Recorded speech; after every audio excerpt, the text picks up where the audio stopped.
Hello, my name is Ricky. Throughout my early grade school years, I was known for being the shy and held back kid. But around the time of my middle school high school transition, that all began to change. You see, at the age of 16, I gained my license to drive. And my dad provided me with the keys to his truck. He told me it was mine now. As I started to drive, I began to notice something. My truck was becoming a good way for me to hang out with people and sometimes gain a few new friends. Driving at first was a pretty scary thing, but as I began to gain a handle on my driving abilities, I started to feel at home behind the wheel. Being who I am, the instant I got the keys to my truck, I wanted to tinker with it, and my inner engineering mind wanted to learn how this beast worked. I generally did my learning through Google and YouTube searches.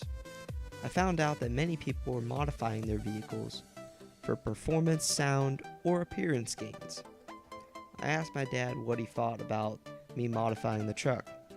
He disproved every idea I had. But I modified the truck anyways. Your vehicle is said to be an extension of your personality, and I made my truck no exception to that. With HID headlights, LED halos, whole stereo speakers, surround sound, just to name a few mods done to my truck.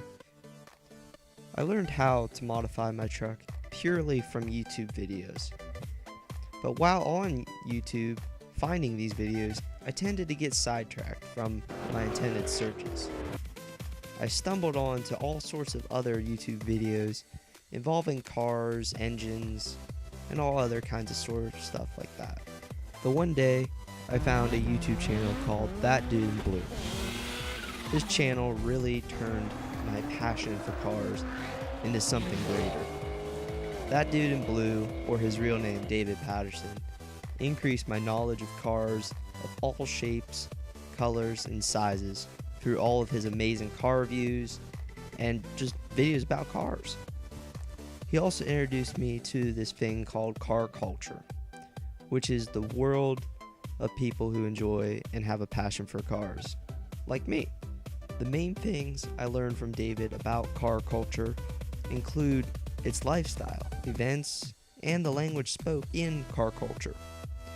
In my process of learning about car culture, I found other YouTubers such as Mighty Car Mods and Dr. M3, who expanded my car culture knowledge even further.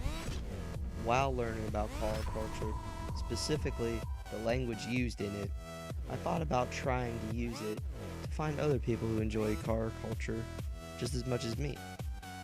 Knowing my dad owned a show car when he was younger, I asked him the one day about it. With my gained knowledge of cars and car culture, I was able to continue a conversation about the cars he grew up with. I would chime in occasionally with my knowledge of newer cars, and together we both increased our overall knowledge of cars and car culture. Oh, and on a side note, all those mods that my dad disapproved of done to my truck, he now has the same headlights on his car. Anyways, that conversation that I had with my dad seemed to only increase my knowledge and improve my car culture literacy I had. I tried to do the same thing I did with my dad with my friends.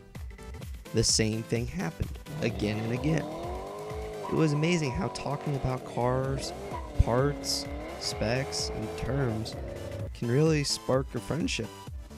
As I continued to try and talk to other people through car culture language and became a little more outspoken, my friend count quickly doubled if not tripled.